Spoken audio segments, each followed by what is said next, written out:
로마서 15장 8절로 13절까지의 말씀 우리 다 같이 한 목소리로 합독하겠습니다. 내가 말하노니 그리스도께서 하나님의 진실하심을 위하여 할례의 추종자가 되셨으니 이는 조상들에게 주신 말씀들을 견고하게 하시고 이방인들도 그 긍휼하심으로 말미암아 하나님께 영광을 돌리게 하려 하심이라. 기록된 바 그러므로 내가 열방 중에서 주께 감사하고 주의 이름을 찬송하리로다 함과 같으니라. 또 이르되 열방들아 주의 백성과 함께 즐거워하라 하였으며 또 모든 열방들아 주를 찬양하며 모든 백성들아 그를 찬송하라 하였으며 또 이사야가 이르되 이새의 뿔이 곧 열방을 다스리기 위하여 일어나시는 이가 있으리니 열방이 그에게 소망을 두리라 하였느니라. 소망의 하나님이 모든 기쁨과 평강을 믿음 안에서 너희에게 충만하게 하사 성령의 능력으로 소망이 넘치게 하시기를 원하노라. 아멘. 하나님은 이스라엘의 조상신이 아니죠. 하나님께서는 이스라엘의 민족신이 아닙니다. 이스라엘만을 창조하신 하나님이 아니시기 때문입니다. 하나님은 모든 세상, 모든 민족의 창조자이고 창조주이심을 믿습니다. 그러니까 하나님은 언제나 그 마음이 열방을 향해 있지 않겠습니까? 그러니 하나님의 마음은 늘 모든 민족을 향해 애당초부터 있지 않겠습니까? 그런데 그러한 하나님의 마음을 헤아리지 못하고 자꾸만 자기들 울타리 안에 가두려고 했던 그 잘못을 이스라엘은 범하고 말았습니다. 이런 유사한 행태도 가끔 이제 우리 현대인들에게도 보이는데 나의 하나님 말합니다. 맞는 말이죠. 그런데 나의 하나님은 역시 우리의 하나님이라는 사실들을 잊고 어떤 신앙적인 사고를 해나가는 분들을 간혹 볼 때가 있습니다. 여러분, 나의 하나님이면 당신의 하나님도 있는 것입니다. 나와 너의 하나님이 모여서 우리의 하나님이 되시는 거죠. 그러니까 우리가 하나님의 뜻을 생각하고 하나님의 마음을 우리가 여행할 때에 나의 하나님뿐 아니라 우리의 하나님을 여러분 우리는 생각해야 됩니다. 조금 더 나가면 그 우리 가운데에는 불신자도 들어있다는 것을 여러분 기억하셔야 됩니다. 왜냐하면 믿지 아니하는 불신자라 하더라도 그를 지으신 이는 우리 하나님 아버지시기 때문입니다. 그러니 내 입장과 내 이해타산과 내 경험 여기에 우리 하나님을 가두지 아니하고 그 크신 하나님을 늘 여행하듯 우리 하나님을 묵상하고 하나님의 뜻을 생각해 나아가는 것이 여러분 우리에게 중요하겠습니다. 그 이야기를 사도 바울은 오늘 본문에서 실제적으로는 로마서의 내용의 거의 마지막인 이 오늘 본문에서 그 말씀을 전하고 있어요. 그래야 되는 건 바울이 왜 이런 이야기를 하는지, 지금까지의 로마서 이야기를 왜 하는지, 로마 교회의 복음 위에 선 교회의 생활과 그리스도인의 생활이 어떠한 것인지를 이야기하게 되는 이유기도 하고, 유대인인 자기가 왜 이방인을 위한 사도로서 그 자기의 인생을 던졌는지에 대한 가장 근원적인 하나님 편으로부터의 이유기도 합니다. 그런 맥락에서 오늘 8절을 다시 읽어보면 8절 다 같이 시작. 내가 말하노니 그리스도께서 하나님의 진실하심을 위하여 할례의 추종자가 되셨으니 이는 조상들에게 주신 약속들을 견고하게 하시고 라고 이야기를 합니다. 예수님께서 그리스도께서 할례의 추종자가 되셨다, 그 이야기를 하세요. 예수님도 여러분 난지 8일 만에 할례를 받으셨을까요? 예수님도 난지 30일이 지나시면 예루살렘 성전에 가셔서 헌화식 같은 거 하셨나요? 예수님이 다윗의 자손입니까? 예수님의 지파는 다윗 지파가 맞으세요? 여러분, 예수님이 유대인으로 오신 이유가 있습니다. 왜 여러분 예수님이 그냥 그 고집이시고 완악하고 목이 곧은 백성이라 역사 내내 하나님을 거역하고 하나님이 보내신 자 선지자들을 죽이고 이제 예수 그리스도까지 죽였던 이 유대인의 한 사람으로 예수님이 오셨겠습니까?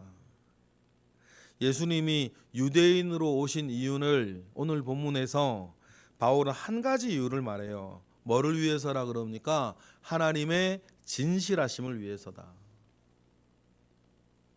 하나님의 진실하심을 위해서 예수님의 육적인 조상이기도 한 유대인들의 조상이기도 한 그 아브라함부터 그 모든 사람들에게 하나님이 하셨던 그 약속을 뭐하게? 견고하게 하시기 위해서다. 왜 그 약속을 견고하게 하시는 분이십니까? 하나님은 진실하시기 때문이에요. 하나님은 거짓이 없으신 분이십니다. 상황이 변했다고 딴소리 하는 분이 아니시죠.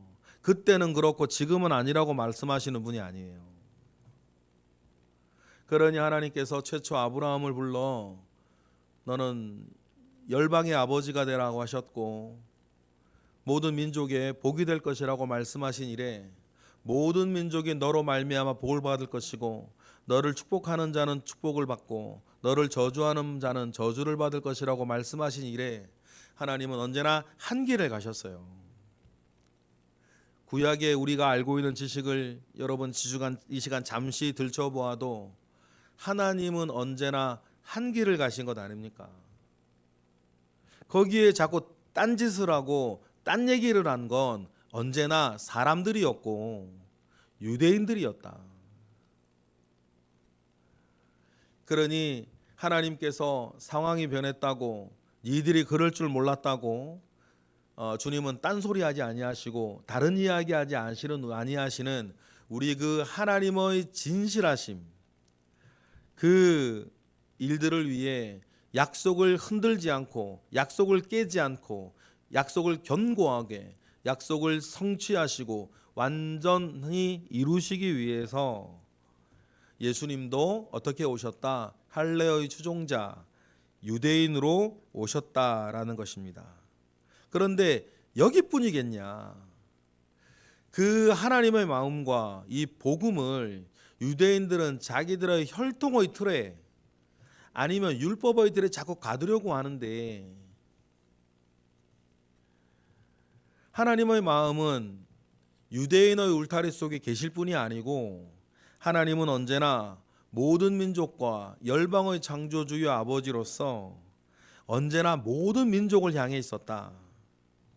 그래서 이스라엘의 연약함을 통하여서 복음을 확장시키셨던 하나님이 이제는 복음의 새 시대가 되어서 유대인뿐 아니라 9절 상반절을 보니까 누구도 이방인도 말이에요. 9절 상반절을 읽어보겠습니다. 시작.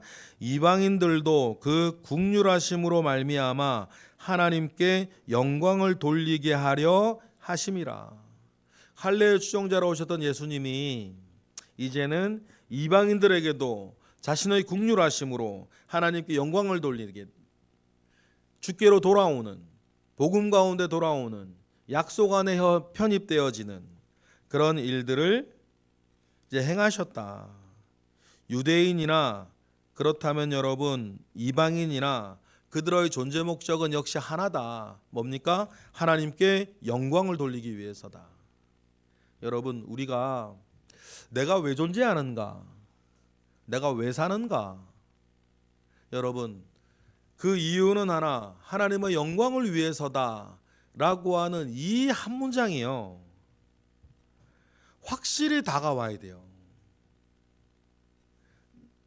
나 개인 자체 나 한 사람이라 하더라도 여러분 우리가 왜 존재하는 겁니까?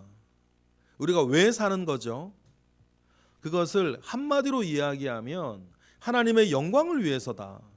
여러분, 이 사실이 분명해지고 확실해지면 질수록 그 사람의 인생과는 달라지는 거예요. 그런데 여러분, 이 세상은 자꾸 우리에게 말하는 것 아닙니까? 가장 중요한 건 너의 행복이라고. 정말 그렇습니까, 여러분? 제일 중요한 게 나의 행복이에요. 내가 행복하기 위한 보이는 보이지 않은 조건을 갖추어 나가고 유지시켜 나가는 겁니까?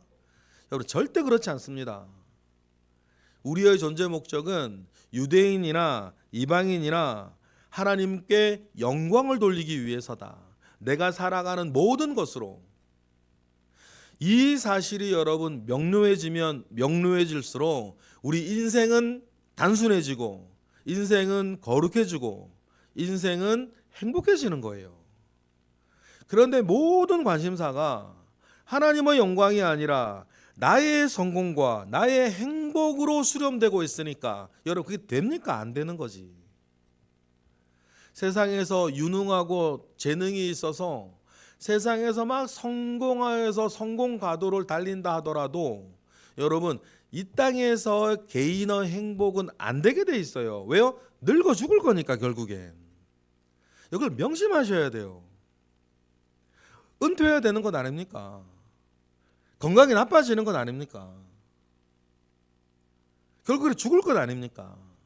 그런데 이 땅에서의 나의 최고의 목적이 나의 성공과 나의 행복이었던 사람은 결국 세상으로부터 인생으로부터 배신당하는 거예요.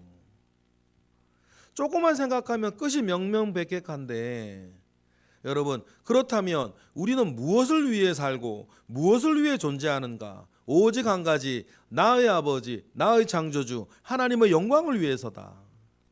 여러분, 이 사실을 언제나 분명히 하며 이 사실이 흐릿해졌을 때, 이 사실이 잊혀졌을 때 여러분 다시 한번 일깨워서 내가 사는 이유와 내가 사는 목적과 내가 존재하는 것은 하나님의 영광을 위해서다. 그러면 어떻게 하나님의 영광을 위할 것인가의 강론의 문제는 이제 본인의 사명과 본인의 은사와 본인의 시간 속에서 가는 거잖아요. 그러나 목적은 한 가지, 뭐라고요? 하나님의 영광을 위해서. 근데 이것이요, 현대인의 가장 큰 특징이 이것이 자꾸 남의 이야기로 들리는 거예요.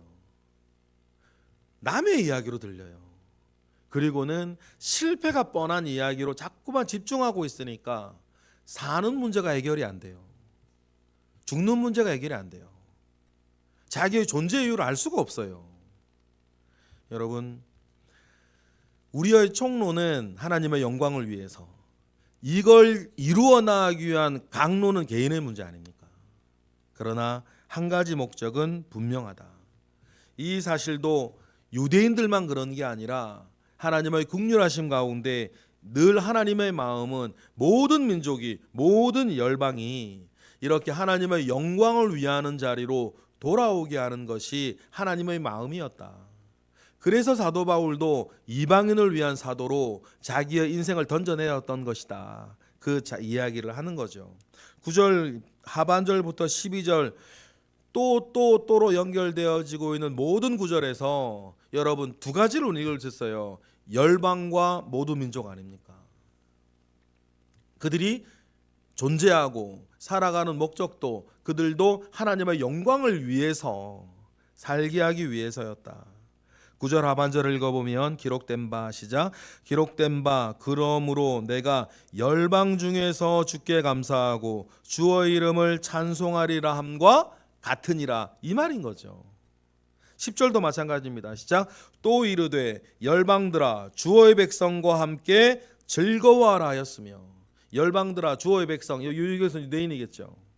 유대인과 이방인이 더불어 함께 주를 즐거워하는 그 일. 11절도 또 모든 열방들아 주를 찬양하며 모든 백성들아 그를 찬송하라 하였으며. 모든 백성입니다. 유대인들만이 아니고. 12절도 또 이사야가 이르되 이새의 뿔이 곧 열방을 다스리기 위하여 일어나시는 이가 있으리니 열방이 그에게 소망을 둘 것이다. 소망을 두고 있는 게 이스라엘뿐만 아니라 열방이었다. 모든 민족과 모든 세상의 창조자이신 하나님의 마음은 예나 지금이나 언제나 열방과 땅끝을 향해 있었다는 거예요. 그러니 아브라함에게도 이야기할 때 너희 민족이라 그러지 않았고 여러 민족이라 그랬고, 아브라함의 이름을 아브람에서 아브라함으로 바꾸면서 사레를 사라로 바꾸면서도 하나님은 열방의 어머니라고, 모든 민족의 어머니, 모든 민족의 아버지, 그렇게 이름을 바꾸어 주시면서까지 이스라엘을 최초로 한 개인으로 부르실 때에도 하나님의 마음과 하나님의 뜻은 언제나 열방과 모든 민족을 향해 있었다는 것이 명명백백하지 않냐, 그 이야기를 하는 거예요. 이것은 여러분 유대인을 향해서도 큰 교훈이 될 거고, 이방인을 향해서도 큰 교훈이 될 거고, 바울이 왜 그렇게 살게 되었는지에 가장 근본적인 이유가 되는 것 아닙니까? 그러니 여러분, 하나님은 이스라엘뿐만 아니라 모든 민족의 이방인까지 소망이 되신다 라고 말씀하시죠. 13절 읽어보겠습니다. 시작. 소망의 하나님이 모든 기쁨과 평강을 믿음 안에서 너희에게 충만하게 하사 성령의 능력으로 소망이 넘치게 하시기를 원하노라. 이스라엘뿐 아니라 모든 이방인까지 하나님은 소망이 되시고 복음 안에서 기쁨과 평강을 믿음 안에서 충만하게 하시기를 원하고 성령의 능력을 부어주시기를 원한다. 이 하나님의 마음이 여러분 오늘 저와 여러분의 가슴까지 와닿아지기를 바랍니다. 하나님은 언제나 한 길을 가셨어요. 성경을 읽으면 읽을수록 창세기 3장 이후에 하나님은 언제나 한 길을 가셨습니다. 거기에 사람의 이해도와 사람의 말과 사람의 자기 견해와 사람이 가진 상황윤리가 그것을 때때로는 합하기도 하고 때때로는 멀어지기도 하면서 왔다 갔다 한 것은 사람이었지, 창세기 3장 이후 요한계시록 저 끝까지 여러분 언제나 하나님은 한 길을 가셨고 한 이야기를 하셨고 앞으로도 한 길을 가실 거다. 그러니 여러분 우리 그 하나님의 그 마음을 알고 하나님의 마음 안에서 우리를 발견하고 하나님이 우리의 사는 것이나 우리의 죽는 것이나 늘 소망의 하나님으로 발견되어져서 늘 하나님의 영광을 위해 사는 것이 내 인생의 제일 중요한 문제요, 가장 중요한 목표라는 사실을 명심하시는 우리 모두가 되기를 주님의 이름으로 축복합니다. 로마서가 이제 내용적으로는 거의 마무리가 됩니다. 내일부터는 아마 이제 사도 바울의 개인적인 부탁을 시작하는 장면이 되기도 하고 그리고 문안하는 장면도 됩니다. 그런데 문안과 개인적인 부탁도 그 안에 있는 복음의 능력과 복음의 철학이 잘 깃들어져 있어서 그 은혜가 될 것인데, 마지막 이제 로마서의 마지막 부분도 잘 읽고 묵상하는 우리 모두가 되기를 주님의 이름으로 축복합니다. 기도하겠습니다. 하나님 감사합니다. 크신 은혜 가운데에 우리와 함께 하시고 하나님 아버지의 크신 능력 속에 우리가 살게 하시옵소서. 우리의 소망의 하나님을 찬양합니다. 우리의 영과 육의 소망의 하나님이시요 우리의 사는 것과 죽는 것의 소망의 하나님이십니다. 그 하나님을 바라보며 언제나 하나님의 영광을 위하는 그 한 가지 목적을 위해 다른 박씨라는 우리 모두가 되게 하시옵소서. 감사드리며 예수 그리스도의 이름으로 기도드렸나이다. 아멘.